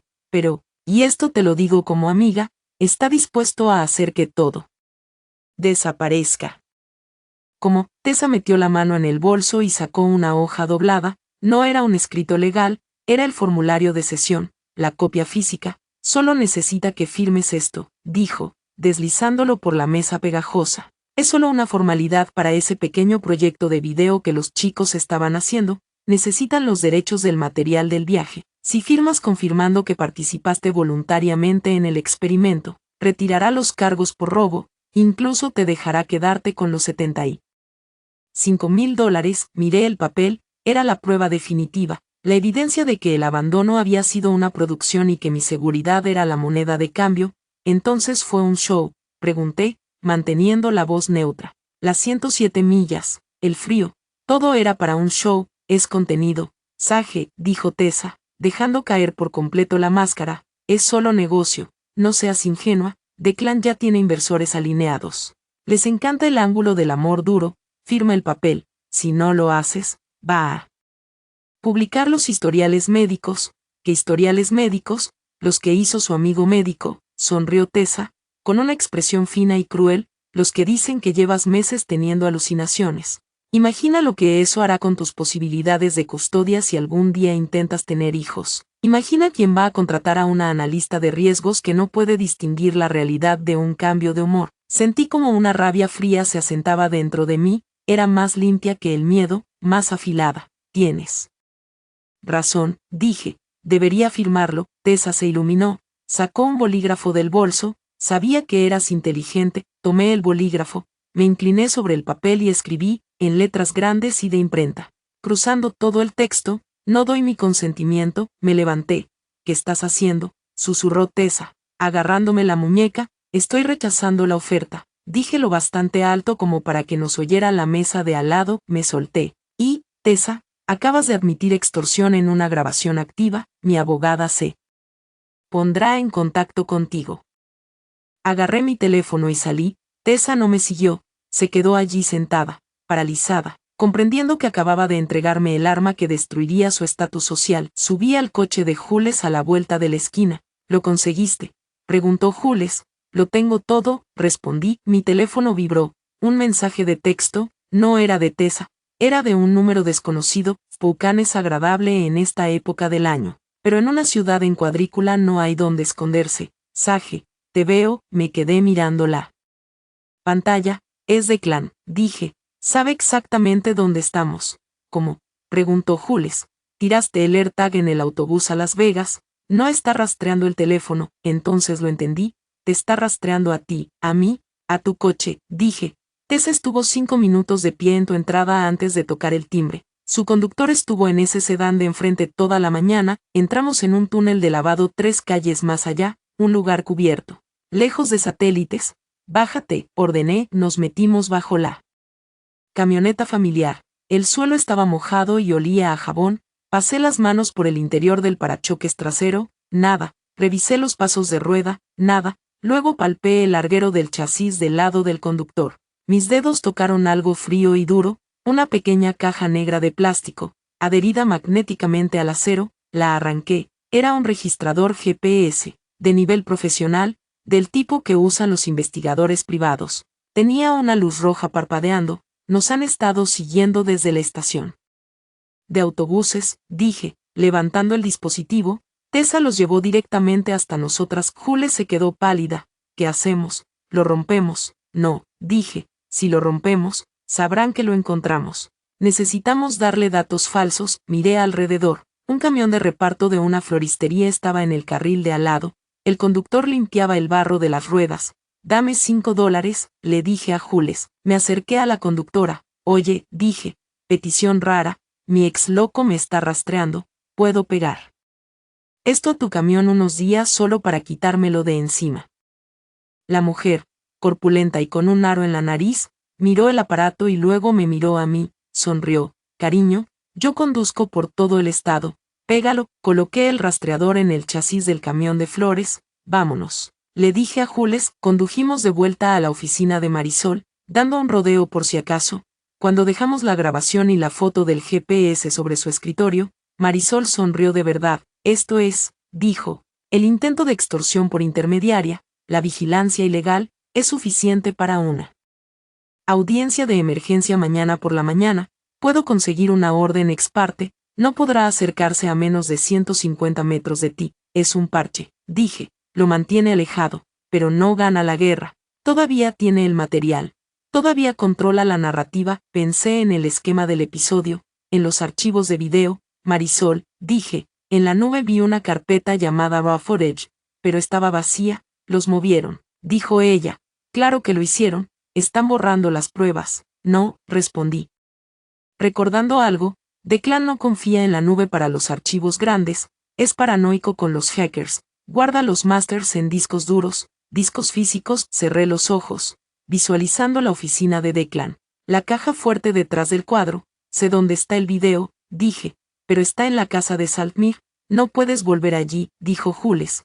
Eso es meterte en la boca del lobo. No tengo que volver, dije despacio. Solo necesito a alguien dentro. Miré el formulario de sesión sobre el escritorio. El que había garabateado. Declan cree que es el director, dije, pero olvidó que toda producción tiene un equipo, y los equipos hablan. Si les pagas lo suficiente. Tomé el teléfono. No estaba llamando a Declan. Estaba llamando a Barrett, el eslabón débil. ¿Qué estás haciendo?, preguntó Marisol. Voy a ofrecerle un trato a Barrett, dije. Inmunidad a cambio del disco duro. Odia a Declan casi tanto como yo, solo que odia más ser pobre. Era hora de dividir a la manada. La huella digital de un narcisista suele ser más grande que su ego. Creen que son intocables. así que rara vez se molestan en borrar bien sus rastros, solo los esconden bajo la alfombra, asumiendo que nadie levantará la esquina. Yo estaba levantando la esquina. De vuelta en la habitación de invitados de Jules, me senté encorvada sobre el portátil, sumergiéndome otra vez en la arquitectura de la nube. Conocía a Declan, no borraría el material, lo necesitaba, era su producto, pero ya no lo guardaría en la carpeta del proyecto Alpha, no después de darse cuenta de que yo había ido por libre. Busqué directorios ocultos, busqué archivos grandes disfrazados de datos del sistema. Encontré una carpeta llamada Tempest Cache 88, parecía un archivo de caché temporal, algo que el sistema genera automáticamente, pero pesaba 4 gigabytes. Hice clic derecho y cambié la extensión de data a MP4, el icono parpadeó y se transformó en una miniatura de video. Me puse los auriculares, con el corazón marcando un ritmo lento y pesado contra las costillas, pulsé reproducir. El video era de alta definición, grabado con una lente gran angular montada en el tablero del SUV. No era una dashcam, era una GoPro colocada estratégicamente para captar el interior del vehículo y la carretera al frente. La marca de tiempo indicaba 12 de noviembre, 11,18 a.m. Me vi a mí misma salir del coche en la pantalla, me veía pequeña, envuelta en mi suéter de cachemira, completamente ajena a que estaba caminando hacia un escenario preparado. Dentro del coche, el audio era cristalino. Ya salió, dijo la voz de Barrett. Vamos, ahora, respondió alguien. Espera, dijo Declan. Su mano estaba sobre la palanca de cambios. Deja que llegue a la acera. Quiero el plano abierto del momento en que se da cuenta de que está sola. ¿Cortaste la línea?, preguntó Knox desde el asiento trasero. La corté yo mismo, respondió Declan. Su voz era calmada, profesional. El teléfono de emergencia está muerto. Cero señal, no tiene salida a menos que camine hasta la autopista. Y lleva tacones. Pausé el video, me temblaban los dedos. Pero me obligué a escribir transcripción, 11,19 a.m. El sujeto de Ackland Waxler admite haber inutilizado las comunicaciones de emergencia. Premeditación confirmada. Volví a darle play. Vi al SUV alejarse. Vi mi propia figura a lo lejos, corriendo, tropezando. Desde el interior del coche, las risas eran ensordecedoras. Mírala correr, aulló Barrett, haciendo zoom con su teléfono. Parece un cachorro perdido. Ese es el thumbnail, dijo Declan. Justo ahí, esposa abandonada entra en pánico. Ese es el plano que da dinero. Cerré la tapa del portátil, respirando con dificultad. Me sentía enferma, violada físicamente. No solo me habían abandonado, habían dirigido la escena. Habían hablado de iluminación y ángulos mientras yo gritaba sus nombres. Lo tenemos, dijo Marisol cuando le envié el archivo 10 minutos después. ¿Es suficiente?, pregunté. Es más que suficiente para la orden de restricción, respondió Marisol. Pero, Sage, tenemos que ser cuidadosas. Voy a presentar de inmediato una moción.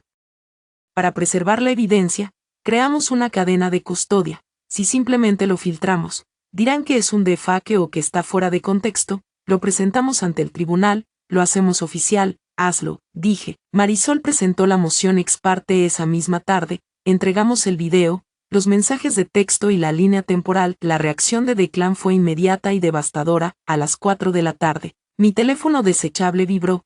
Era un correo electrónico de una excompañera de Crestlin. Sage, no sé qué está pasando, pero acabo de recibir una carta de un bufete que representa a tu marido. Están preguntando por tu historial de inestabilidad financiera e insinuando que podrías haber comprometido datos de clientes antes de irte. Amenazan con citar nuestros registros. Sentí como la sangre se me iba del rostro. Estaba atacando mi reputación. Sabía que no podía ganar el argumento moral, así que intentaba destruir mi credibilidad profesional para que, incluso si yo ganaba, no tuviera carrera a la cual regresar. Luego llegó el segundo golpe, una notificación de mi banco. El nuevo, cuenta congelada pendiente de investigación por transferencia fraudulenta. Había denunciado la transferencia como robo. Se lo dije a Marisol. Caminando de un lado a otro del pequeño cuarto, ha congelado los $75,000. No tengo dinero, Marisol, no nos detenemos, dijo ella. Ahora trabajamos a contingencia. Pero, Sage, esto significa que está asustado. Está lanzando todo lo que tiene para impedir que llegues a esa audiencia. Me senté en el suelo, sintiendo como las paredes se cerraban. Sin dinero, sin carrera, Solo un archivo de video y la verdad. Entonces mi teléfono volvió a vibrar. Era un mensaje en Signal, la aplicación de mensajería cifrada que había instalado por consejo de Marisol. El número era desconocido. No voy a ir a la cárcel por él. Me quedé mirando el mensaje. ¿Quién eres? Escribí. Aparecieron 3 puntos. Desaparecieron. Volvieron a aparecer. Soy Barrett. Escucha, está perdiendo el control. Sus abogados le están diciendo que, como él era el conductor, es el que tiene mayor exposición. Planea decir que Knox y yo lo presionamos. Va a decir que fue una broma que hicimos y que él solo siguió la corriente. Solté una risa áspera y seca. Por supuesto, el narcisista se protege primero. Los hermanos eran tontos útiles hasta que se convirtieron en pasivos. ¿Por qué me dices esto? Pregunté. Porque leí el Código Penal. Respondió Barrett. Secuestro, puesta en peligro, fraude electrónico. Tengo 28 años, Sage. No quiero un antecedente penal. Quiero un trato. Llamé a Marisol de inmediato y puse el teléfono en altavoz. Dile que estamos escuchando, dijo Marisol. Escribí. ¿Qué tienes? Tengo los correos con la productora, escribió Barrett, y tengo el Catch Deck, el original, donde enumera explícitamente crear una crisis como estrategia para aumentar la interacción del público. Envíalo, escribí. Quiero inmunidad, respondió Barrett. Quiero una garantía de que no me vas a nombrar en la demanda civil.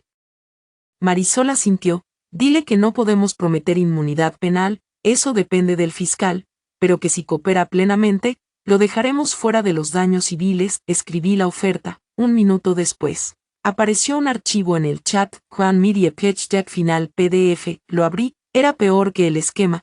Era un plan de negocios de 50 páginas para una serie de reality llamada The Domestic Challenge. La diapositiva 10 se titulaba Autenticidad a través de la adversidad, para captar a la audiencia moderna. No podemos depender del drama guionizado. Debemos fabricar pruebas de estrés del mundo real eliminando la red de seguridad del sujeto, financiera, comunicativa, logística. Activamos instintos genuinos de supervivencia. Este material en bruto crea un ciclo viral que los medios tradicionales no pueden igualar. Había un gráfico que mostraba ingresos proyectados basados en momentos virales.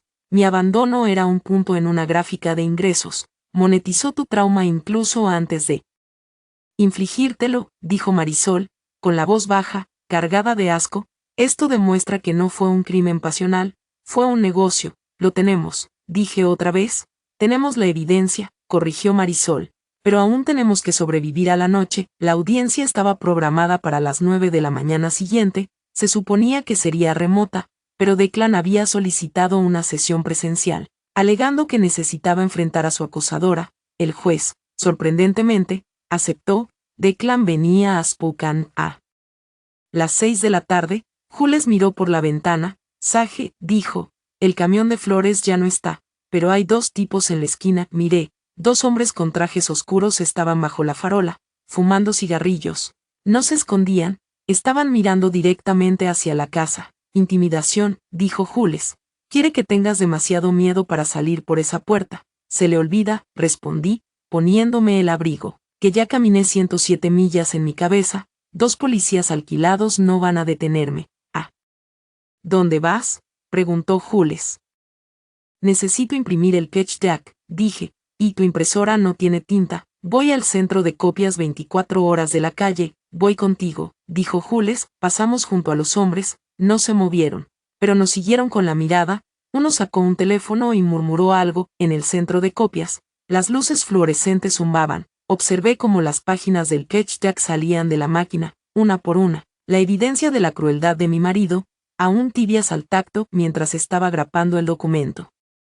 Una joven con sudadera pasó a mi lado, llevaba la cabeza baja, cargando un montón de folletos. Al rozarme, dejó caer un sobremanila grueso sobre el mostrador, junto a mi mano. Se te cayó esto, murmuró, sin mirarme. No, no es mío, empecé a decir, pero ya se había ido, deslizándose por las puertas automáticas y desapareciendo en la noche. Miré el sobre, estaba en blanco, sin remitente. Lo abrí. Dentro había estados de cuenta bancarios. No eran míos. No eran de Declan, eran de una cuenta offshore, y resaltadas en amarillo neón había 3 transferencias. 10 de octubre, $5,000, 20 de octubre, $5,000, 12 de noviembre, $10,000, la destinataria era Tessa Crane, y junto a los estados de cuenta había un correo impreso de Declan para Tessa, asunto, la guía, necesito que seas el hombro donde ella llore, cuando se rompa, redirígela hacia mí, si habla de abogados, córtalo, si habla de la prensa, desacredítala,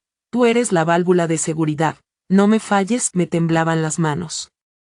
Tessa no me había traicionado por diversión, estaba en nómina, era un personaje pagado en The Domestic Challenge, miré la marca de tiempo del correo, se había enviado 2 semanas antes del viaje, esta era la pieza final, la amiga, el marido, los hermanos, todos en mi vida tenían un papel asignado, excepto yo era la única que no conocía el guión, pero ahora lo tenía, guardé el sobre en mi bolso, junto al pitch deck, vamos a casa. Jules, dije, estoy lista para el tribunal, volvimos a pasar junto a los hombres de la esquina.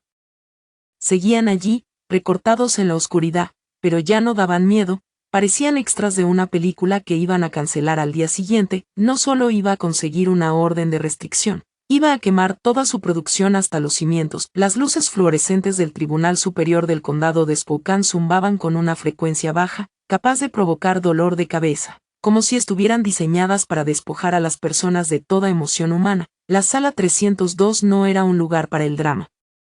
Era un lugar para el papeleo, una caja estéril de paneles de madera y alfombra gris donde las vidas se desmantelaban en intervalos de 15 minutos. Me senté en la mesa de la demandante junto a Marisol, tenía las manos cruzadas sobre la mesa, inmóviles como piedra, llevaba un blazer negro prestado de Jules, una talla más grande, pero me hacía sentir blindada. Al otro lado del pasillo, la mesa de la defensa estaba ocupada por un hombre al que solo conocía por su reputación, Arthur Sterling, era el solucionador de problemas de Declan, un abogado que cobraba $800 la hora y se especializaba en hacer desaparecer los problemas de los ricos, pero la silla a su lado estaba vacía, Declan no estaba allí. Su señoría, comenzó Sterling, poniéndose de pie cuando la jueza Ayobay entró, el señor Wessler se encuentra actualmente en tránsito, su vuelo privado se retrasó por el clima, sin embargo, creemos que esta audiencia es prematura, se trata de un malentendido doméstico, una disputa marital que la señora Wessler ha decidido, lamentablemente, convertir en un circo legal. La voz de Sterling era suave, despectiva, hizo un gesto con la mano hacia mí como si yo fuera una niña histérica. ¿Una disputa?, preguntó la jueza Ayobay, mirando por encima de sus gafas de lectura. La demandante alega abandono en una zona remota y vigilancia ilegal, hipérbole, su señoría, sonrió Sterling. La señora Wessler es conocida por ser apasionada. Mi cliente admite una discusión en un área de descanso, tras la cual la señora Wessler abandonó voluntariamente el vehículo. Tenemos mensajes que muestran que él intentó llamarla de inmediato. Marisol se levantó, no sonrió, no usó palabras floridas, tomó una carpeta. Su señoría, dijo, no estamos aquí para debatir sentimientos, estamos aquí para examinar datos. Prueba A. La línea temporal. Entregó un fajo de documentos a Lugier, a las 11:19 a.m. del 12 de noviembre. El vehículo del demandado abandonó el área de descanso de Red Butte, a las 11:25. La demandante intentó usar el teléfono de emergencia, el cual había sido cortado físicamente. Tenemos fotografías del cable seccionado. Sterling objetó, oídas, no hay prueba de que mi cliente lo cortara. Llegaremos a eso, dijo Marisol, arrollándolo. Prueba B. El rastreador GPS levantó una fotografía del dispositivo negro que habíamos sacado de la camioneta de Jules. Este dispositivo fue encontrado ayer en el vehículo de la amiga de la demandante. Está registrado a una empresa de investigación privada en Seattle, facturado a una empresa pantalla propiedad de Jacqueline Wexler. Este no es un hombre intentando llamar a su esposa, su señoría, es un hombre cazando a un objetivo. La jueza frunció el ceño y tomó nota. Señor Sterling, explique por qué su cliente está rastreando a una mujer que, según usted, lo dejó voluntariamente. Sterling se aclaró la garganta, cambiando de postura. Preocupación, su señoría. Estaba preocupado por su estado mental. Hablando de preocupación, giró Sterling. Tenemos una testigo que puede dar fe de la inestabilidad de la señora Wessler. La señorita Tessa Crane. Se me cerró el estómago. Tessa entró, vestía un traje azul marino discreto, encarnando a la perfección el papel de mejor amiga preocupada. Subió al estrado, juró decir la verdad y empezó a mentir de inmediato. Conozco a Sage desde hace 10 años, dijo Tessa, con la voz levemente temblorosa. Últimamente ha estado errática, paranoia, cambios de humor. Cuando me llamó ayer, sonaba maníaca, solo. Fui a la casa porque Declan me rogó que comprobara que estaba a salvo. ¿Y el señor Wessler le ofreció algo a cambio de esa ayuda?, preguntó Sterling. No, dijo Tessa, con expresión de sorpresa. Por supuesto que no, somos amigas, gracias, señorita Crane, dijo Sterling. Marisol se levantó, no caminó hasta el estrado, se quedó en la mesa, tomando el sobremanila que la desconocida había dejado en el centro de copias. Señorita Crane, dijo Marisol, usted ha declarado que actuó únicamente por amistad. Es correcto, sí, entonces, ¿puede explicar esto? Marisol sacó un documento. ¿Por qué recibió una transferencia bancaria de $10,000 del Waxler Family Trust el 12 de noviembre, el mismo día en que Sage desapareció? Tessa se quedó paralizada, abrió la boca, pero no salió ningún sonido. Marisol continuó, levantando otra hoja. Una transferencia de $5,000 el 10 de octubre y otra el 20 de octubre. Sterling se puso de pie de un salto. Objeción, relevancia. Va directamente a la credibilidad. Su señoría, respondió Marisol con frialdad. La testigo estaba en nómina. Además, tenemos un correo electrónico del demandado a la testigo, fechado hace 2 semanas, en el que le indica que redirija a Sage y la desacredite si menciona a abogados. Marisol entregó los documentos al alguacil. Prueba C. La compra de la amistad. La jueza Ayobay examinó los extractos bancarios, luego miró a Tessa. Señorita Crane, dijo la jueza, con voz helada, ¿recibió usted estos fondos? Tessa miró a Sterling en busca de ayuda, pero el abogado estaba ocupado ordenando papeles. Alejándose del radio de explosión, eran para gastos, balbuceó Tessa. ¿Gastos de viaje?, preguntó la jueza. $10,000 en viajes. La jueza hizo una pausa. Puede bajar del estrado, y le sugiero que no salga del condado, señorita Crane. El perjurio es un delito grave. Tessa bajó del estrado a trompicones, con el rostro cubierto por una máscara de humillación. No me miró cuando salió apresuradamente por la puerta trasera. Las pesadas puertas dobles del fondo de la sala se abrieron. Entró Declan Wessler. Se veía impecable. Traje gris carbón, corbata perfectamente anudada, el cabello peinado hacia atrás. No parecía un hombre en problemas. Parecía un director ejecutivo llegando a presidir una reunión del consejo. Caminó directamente hasta la mesa de la defensa, dio una palmada en el hombro de Sterling y saludó a la jueza con un leve gesto, como si fueran viejos conocidos. Mis disculpas por el retraso, su señoría, dijo Declan, con una voz rica y segura. El clima en El Paso estaba terrible. Señor Wessler, dijo la jueza, siéntese, usted no dirige esta sala. Declan se sentó, pero su postura seguía relajada. Me lanzó una mirada rápida, condescendiente, antes de volver su atención a la jueza. Su señoría, dijo Declan, ignorando a su abogado, todo esto es un malentendido. Sage es muy dramática, siempre lo ha sido. Me fui como una broma, regresé 10 minutos después, pero ella ya no estaba, se escondió para castigarme. Así es ella. Una broma, repitió Marisol. Sí, respondió Declan, sonriendo con encanto.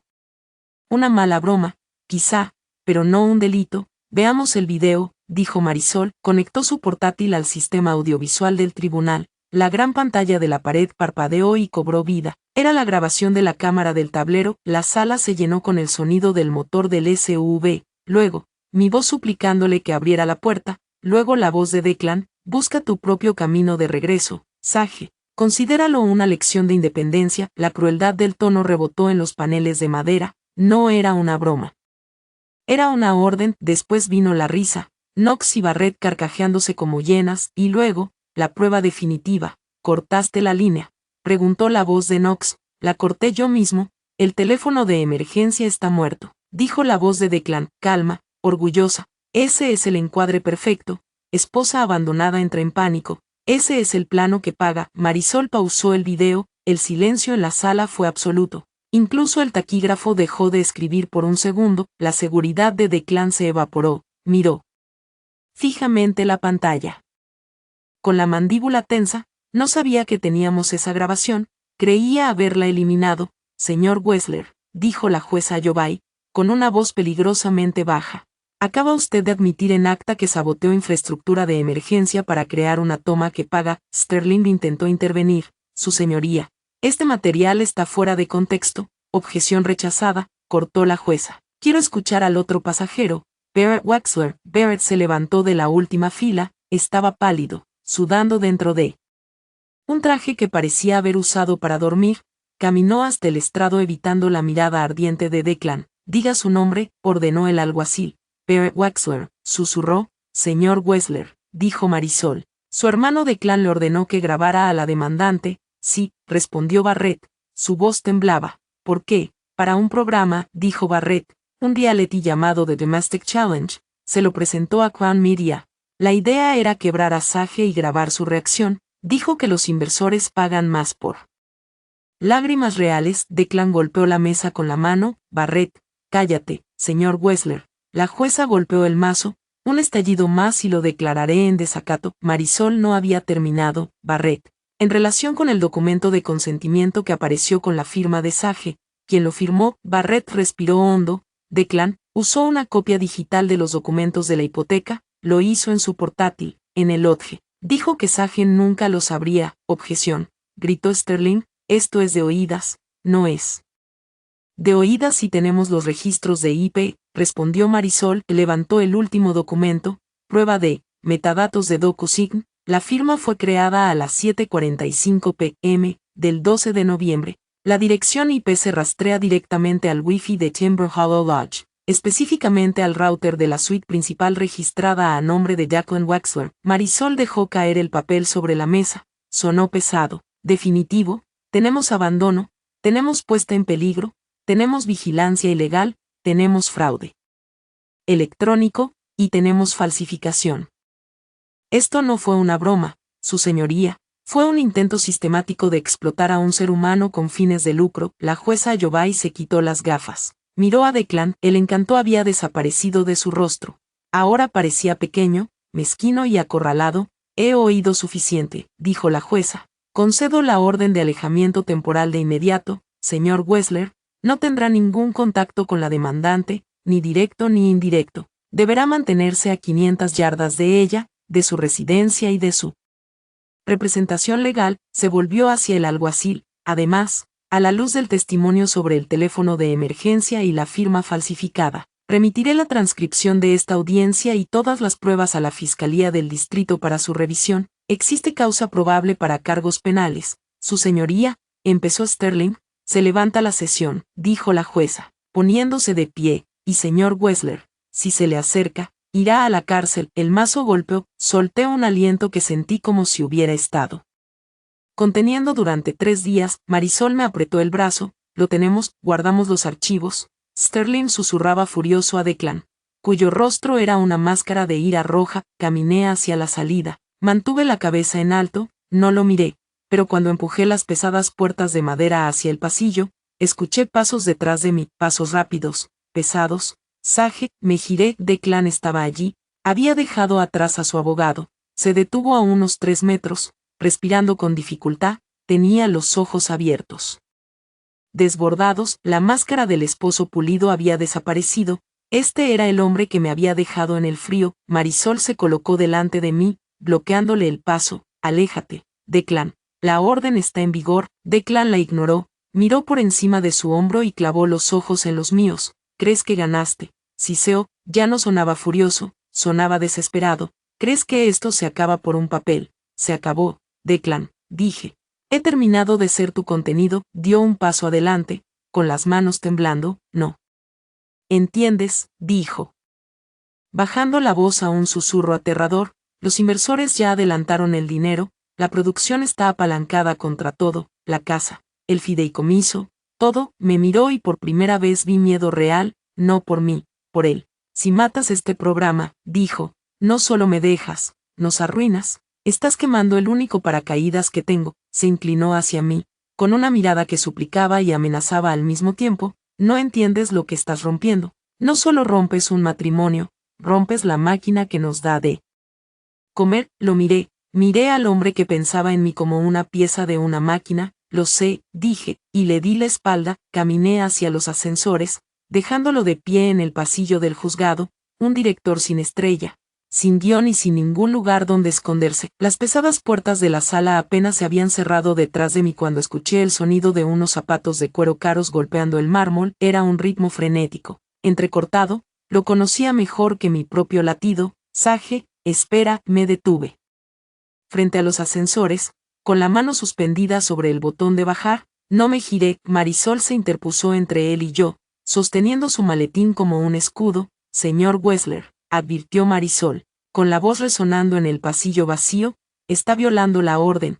500 pies. Declan la ignoró, se movió hacia un lado, intentando atrapar mi mirada alrededor del hombro de Marisol. Tenía el rostro enrojecido, el cabello ligeramente desordenado. El CEO frío y controlado había desaparecido. En su lugar había un hombre viendo cómo sus activos se liquidaban ante sus ojos. Sage, por favor, dijo, bajando la voz a un susurro áspero, podemos arreglar esto. Yo puedo arreglarlo. No sabes lo que estás haciendo. Si te vas ahora, el trato se cae. La cadena necesita el arco de resolución, necesitan el reencuentro, repetí, mirando los números del ascensor. Estaban detenidos en el tercer piso. Sí, dijo Declan, acercándose. Volvemos a casa, filmamos una reconciliación, vale $200,000.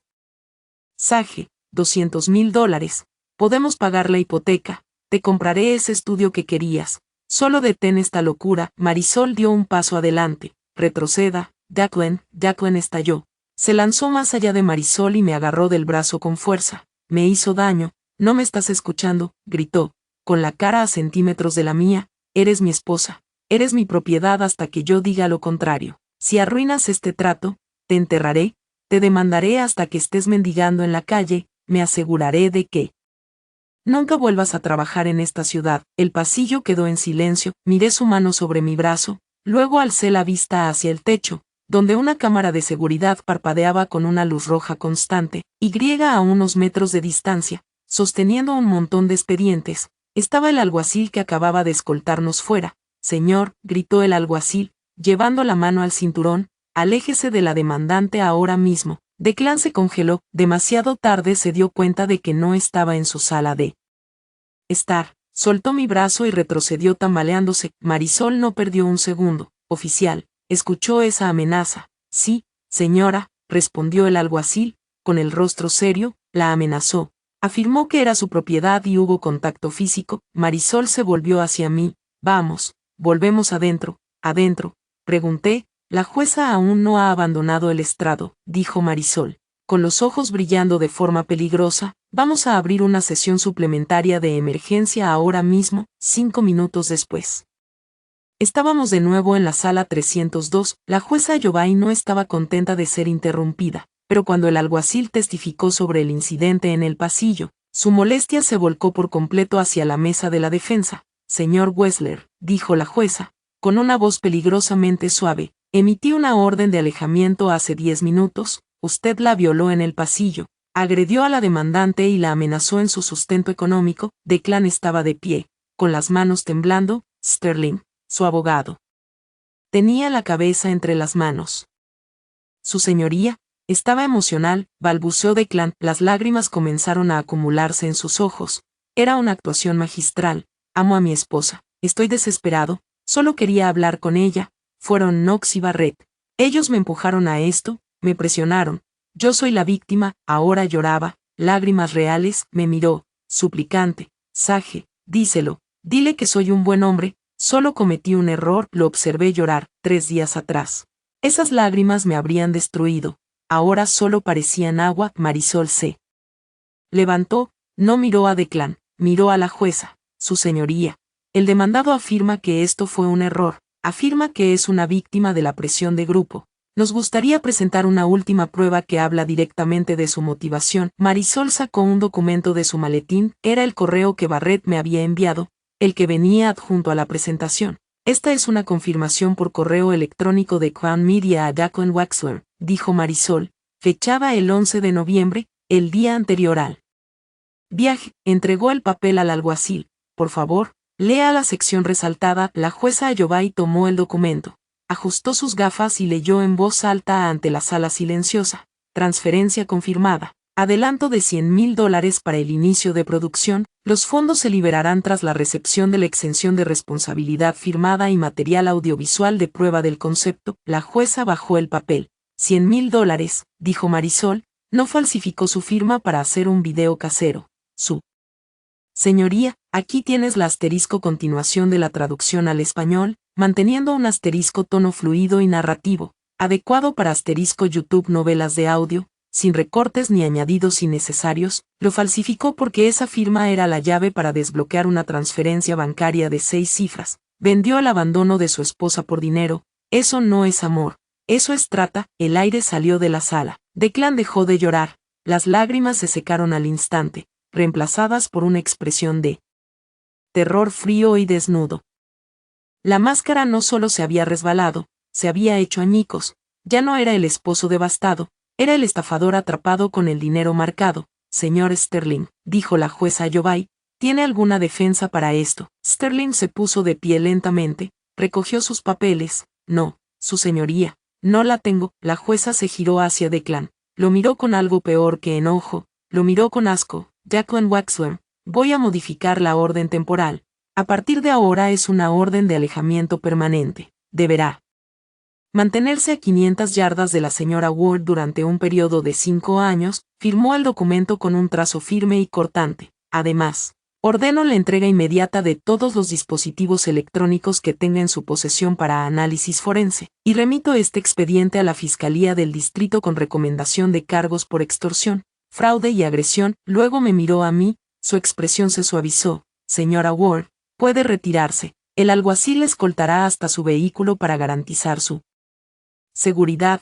Gracias, su señoría, dije. Me puse de pie. Declan estaba hundido en su silla, se veía pequeño. El traje caro parecía un disfraz en un niño. Levantó la vista cuando tomé mi bolso. Sage, susurró. No puedes hacer esto, no tienes nada sin mí. Ni siquiera tienes cómo volver a casa. Me detuve, caminé hasta la mesa de la defensa. No me incliné, me mantuve erguida, mirando hacia abajo al hombre que había controlado mi respiración durante 3 años. Tú me dijiste que encontrara mi propio camino. De regreso, dije, mi voz era firme, clara y lo suficientemente alta como para que el taquígrafo registrara cada sílaba, y lo encontré. Declan, encontré el camino de regreso a mí misma.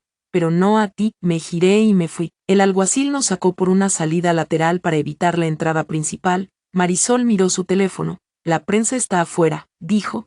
El equipo de relaciones públicas de Declan los llamó. Esperaban una foto tuya llorando. En cambio, van a obtener imágenes de él siendo retenido para entregar sus dispositivos.